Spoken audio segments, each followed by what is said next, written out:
Nabi masterminded a 2-1 comeback against Stellenbosch, but what was his plan and why did he change the system? What were the differences in his system when he started and when the game continued? We're going to look at all of that. Why was this guy taken off, Bradley Cross?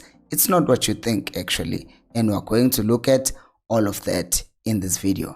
Hello and welcome to Khosi Nation Fan TV. I am Pelo, I am your host, and this is where fans meet and talk about Kaizer Chiefs. Khosi Football Club. Let's start with Kaizer Chiefs in attack, and this is the shape that they took. They had the back five, but this back five depended on what we're doing. So when we're in attack, the back five would change into a back three of Inacio being the right center back and Dudley being the center back, and then the left center back being Utatiwa Honetitlokwe. Unlike what people are thinking, Bradley Cross was actually a left wing back, as you can see on top of your screen, not a left winger. And I'm going to show you with his heat map that he was not a left winger. And then Unjablo Plom as well on the right, he was actually a right wing back. So we're getting our width from the guys from the left wing back and the right wing back. Now the other thing that was obviously gonna happen is that we were having Umtetwa, no Mart in midfield being the ones who are the double pivots to help us progress the ball and receive between the lines and try to make things happen, which is problematic because that's not really their strengths, but a collab. So now when the ball was played, obviously between these lines, because it's Stellenbosch, wherever were, they were trying to match us. As you can see, the first line of pressure of Stellenbosch is 3 players, and we were able at times to surpass this. The only problem, or one of the problems rather, with the system is that when Stellies won the ball, everyone was higher up and they had a beating of us in pace, and you can see this in the first opportunity that they created. So Dudley here did recover the ball, which was his mistake because he's the one who gave the ball away. We don't talk enough about the mistakes that he makes. But anyways, circle up. So you see the Chiefs Cross would drop that deep to collect the ball. And what you'd also see here is that Mfanalo Wagashabalala, he was receiving the ball on the half space. He's not central, which is usually his starting position. And he was mainly like a left forward, not a left winger now, because he was inverted, because Cross is the one who was giving us the width. And we're going to talk about the problem when we talk about the solution. Yeah, hope I'm clear. So what we're trying to do here is, since Ushabalala is in that half space, he is forcing Stellenbosch to kind of follow him, and Stellenbosch are also just trying to cut the ground in half by pressing us and pushing us to one side. And you can also see here when they are pressing, we have 4 people deep, the back 3, which is our defenders and Yusuf Mart at the back, and you can see Stellenbosch pushing 4 players to kind of press us. So what did Vuma do? He would try to go long, and in him going long, he knows that up front there is going to be Ukros to try and win the ball and play it forward. And now, since we've kind of drawn them to the one side, the plan for the coach was to then know that Utuba is pinning the 2 defenders back, so they're not going to try and go challenge for that ball, and then we'll try and trust Mtetwa's or Mart's ability to win those balls, those duels, to kind of propel the ball forward. And in the chance that we got, actually it worked, because we kicked the ball forward, we won the first header, and we tried to win the second ball. And since we have stretched them and pinned them, space is obviously going to be generated, and there it is. Now the problem, which is the main thing that made Ukros be substituted, is in the creativity space, because now he's in a position whereby if that's an attacker, we know that Chiefs attackers have been missing, but if that's an attacker, he probably plays that ball across or he cuts it back. But what does Cross do? He actually balloons it over the bar, and then we miss a chance. And you see once again Chiefs doing the same thing on the right side. Now you see Utupri is actually on the right forward position, and Utuba is the striker. The ball is played there. We trust Umtetwa to win that header. You can see our left wing back and the right wing back are still stretching the field, and those 3 men in midfield, which is Utupri, Mtu on the left there, and Tuba centrally. Now we want to win the second ball, but in this case we don't win the ball. And look at this, when they do win the ball, they try to hit us on a counter. This is our last example once again, where you see that back three of us building from the back, and you see Plum receiving out wide, and there top of your screen you see that two crosses making that run, the two in midfield are also running, and those three up front are there. So we were sort of stretching them, but the problem is it did seem like we're rushing things, or we're just not used to the system. And it's something that I tweeted about, that sometimes the problem is the players, in fact I was talking about this, the players are not used to the system, the coach is not used to the system, and it's something that they were talking about maybe like in the past 2 days, but the thing is they're not used to it. So as much as it might be an effective system for another team, the thing is it's not Nabi's system, and we're getting situations like this where Stellies would then break and try to hit us on a counter, and then we're having problems like this, and then Utaitas did us a favor by missing the chance. So for those of you who still don't believe that this was a back three, not to Titlok as a left back, plan A, that is, we're talking about plan A before the subs. You look here, you see that Miguel is playing mostly on the right side of the back three.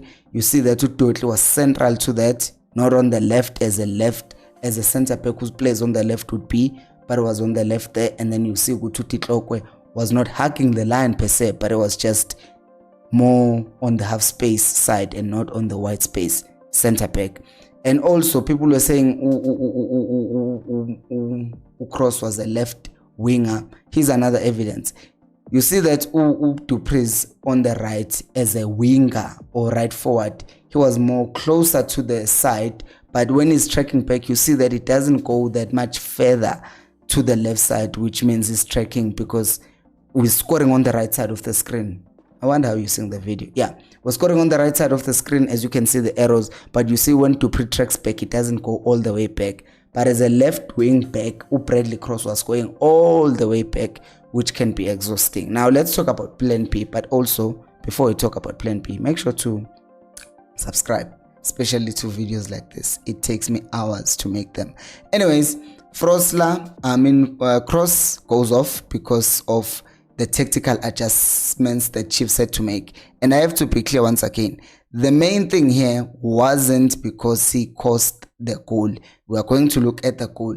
The main thing is Titloko has played that left back position well in the previous days, and they were not going to sacrifice him. So they had to sacrifice someone else and bring on someone who was actually going to play as a winger in a system that Nabi is used to. And you saw Nabi explaining that to the player. He didn't hook him off because he made 2 mistakes, but he hooked him off because for the system that Nabi wanted to switch to, it wasn't going to work. Now, Potsane obviously comes on together with Umfundo Vilakazi, and Umfundo Vilakazi is going to now be the right winger because we're going back to a 4-2-3-1, because now in this situation what we're doing, we're now playing our normal system. You can clearly see the difference. Now it's a back 4, and another thing that you must notice is that Mdusha Balala is now central.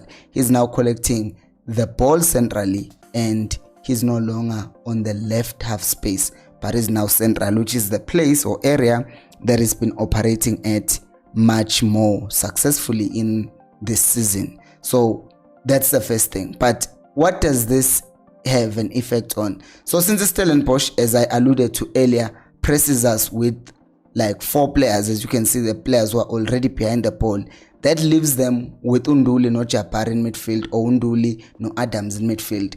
And now we have 3, Mtetwa, Mart and Mdusha Balala, and they only have 2. And you know, maths, 3 is bigger than 2. But since they've also pushed up Utaitas all the way to press on top of your screen, then that leaves Upotsane with all of that space, and now that leaves or gives the Chiefs opportunities to start creating things that Stellenbosch were not going to do. Now you have Abopotsane receiving the ball in ample amount of spaces, and you can see Umtu can now go into those spaces and try to dribble past people rather than being predictable, because if he's playing as a left forward, then they know exactly where he's going to be. But if he's playing as a 10, then he has a freedom to roam around. So the system was also freeing him to Shabalala more than just taking across because he made a mistake. So you see, once again, he's in the middle, and since now their focus is to be Umtu Shabalala central, they try to go centrally and there's still that space wide. Umtu now you can see he can make those runs in behind because he's starting much deeper, not just wide and being predictable. And we saw him getting on the ball much more than before. So for the goal, we see the same thing because it was now the plan B system. We get the ball in this situation. Obviously, this was a transitional moment, but I didn't want to talk about transitions because when we scored, we're in our structure. Now, you see Umthetho, ne? But you see also Umloisane. Let's talk about Umloisane. So Umthetho is about to play the ball, and Shabalala, with that freedom to roam around, he's now roaming into that center forward position. And in him doing that, ne, what it does now, Umloisane, as you can see him there, he's now concerned about Umtu, and he has his eyes on Umtu. But he's a center back, right? And now, with him being fully occupied by Umtu, what that has done is it has created a huge gap between him and Ismaila Torre.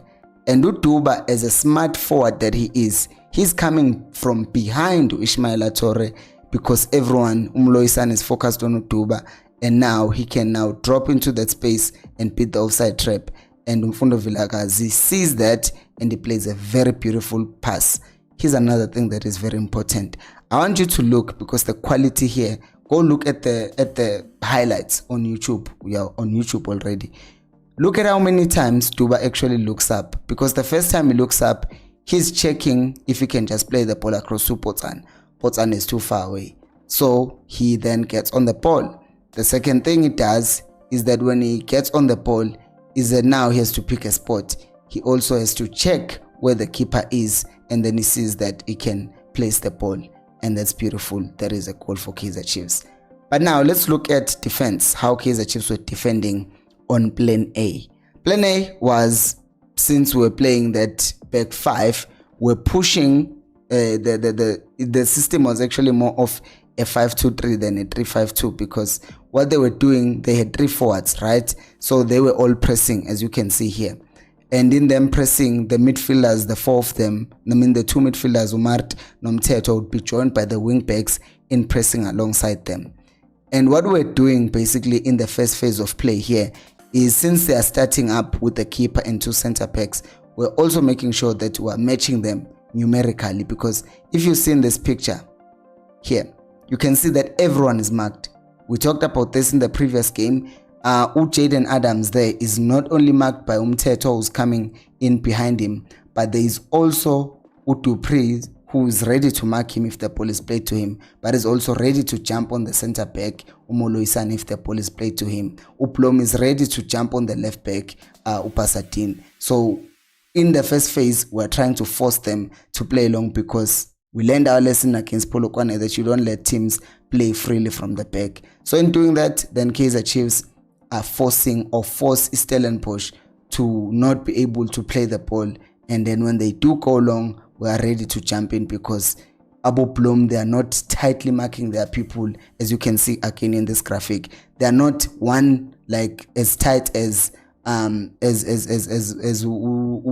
or Lapa. You see the player that is highlighted centrally. Not everyone is as tight as that. Some of them are giving them spaces in case the ball is being played behind them. So it's enough to give you enough space to close the person down, but it's also enough space for you to be able to track back if the ball is played behind you. So it's the same situation once again.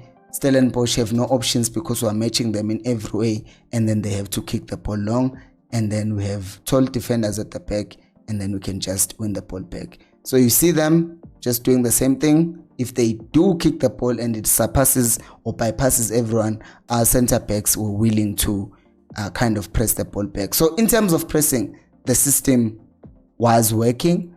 It's just that in that mistake of a goal that we are going to talk about, it wasn't because of poor pressing, but it was a different reason. So this is another thing that Chiefs would do in their shape. Would switch to a 5-4-1, because the full backs, the left wing back and the right wing back, Uplom no cross, would go back and form that back five, and then would become a 5-4-1, leaving Utuba up front in case we have a counter. And you saw this system changing. So it's just a matter of telling you some those guys who are saying they are learning on the channel, Guti. It's not always one system. The shapes change depending on which phase of the game we're in. And just one thing to highlight, Utiong became a nuisance in this sense because he would drop between the lines, and since he's behind Umart Nomtetwa, he would force one of the center backs to follow him. There was a time Inacio was doing the same thing, but yeah, they had to be close to him because if he was in that space and he was alone, then he started creating problems for the Chiefs. But yeah, we are lucky that did not happen. Now, when the Chiefs were now changing the system, oh, it's starting afresh. What am I doing? Yeah. So now I wanna go to the second system now, where we changed the system after the subs.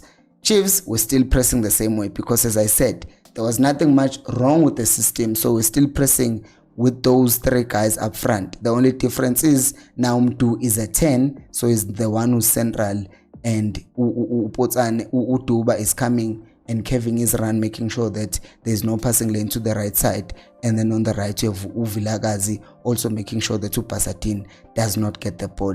And this was the same problem that Stellenbosch were having, because they will then have to play the ball. If it does surpass our midfield somehow or our first line of pressure, you would see even Abo Miguel stepping out of defense to come out and press, because we talked about this. If you are going to start a press, you better win the ball back, because if you commit so many people forward and then your press is unsuccessful, then you're going to have problems. So in this case, since Nabo, they were trying to have a lot of people in their build-up, were able to kind of push them back or just outright win the ball back. And you see the same thing that Chiefs, because we're leading at this point, we reverted back to 4-4-2, because when I'm playing 4-2-3-1, the shape that we usually adopt in our defense is this 4-4-2 shape, and that's exactly what Chiefs ended up doing. And it was most part Mart coming in, stepping in, or Mtetwa coming in and winning the ball. Now, the goals. I want to start by saying the goals that Chiefs scored from the corner especially, it wasn't a mistake, just like the goal that we scored wasn't a mistake. So here, you have Umtu playing the corner to the back post where Utitlokwe is. I'm very happy to see this. And Utitlokwe heads the ball back, and then Utuba scores. But this was not just a once-off, because we saw this even in the second half. We play the ball and Utitlokwe is in the back post to head the ball across. And I was happy because I saw that at least it seems like they are now practicing these set pieces, because I was like, we have height, but we're not utilizing it. But in this game, we did utilize it. So I'm happy about that. Now let's talk about the goal that we conceded, because it's not just Cross. You see, we win the ball back. Obviously, this is Cross's mistake to begin with here. But Cross gets the ball, he fails to clear. Plays it to Totli. I talked about Totli misplacing passes, but we love him, so we never highlight his mistakes. But I'm just going to bring it up because we have to be fair to everyone. He also misplaces a pass. The ball is won back, but here's another problem. The problem is Nasu does not play to the whistle. See what happens here. He does not even check what's behind him. And the first instinct that he has is to raise his hand. How many times have we been told, play to the whistle? He doesn't. And then what happens? The person who's behind him, he has no idea, and now he has to recover, and it's too late. So I'm glad Uguti Chiefs did come back, that we did come back and win the game. But there are some mistakes that could have been avoided, and I hope that the team could do better going forward. But overall, I was impressed by Nabi realizing that his experiment wasn't working and thus switching to a different one. But what did you guys think? Do let me know down on the comment section below. Thank you so much for watching, and until next time, remember, equals Alpelumoy.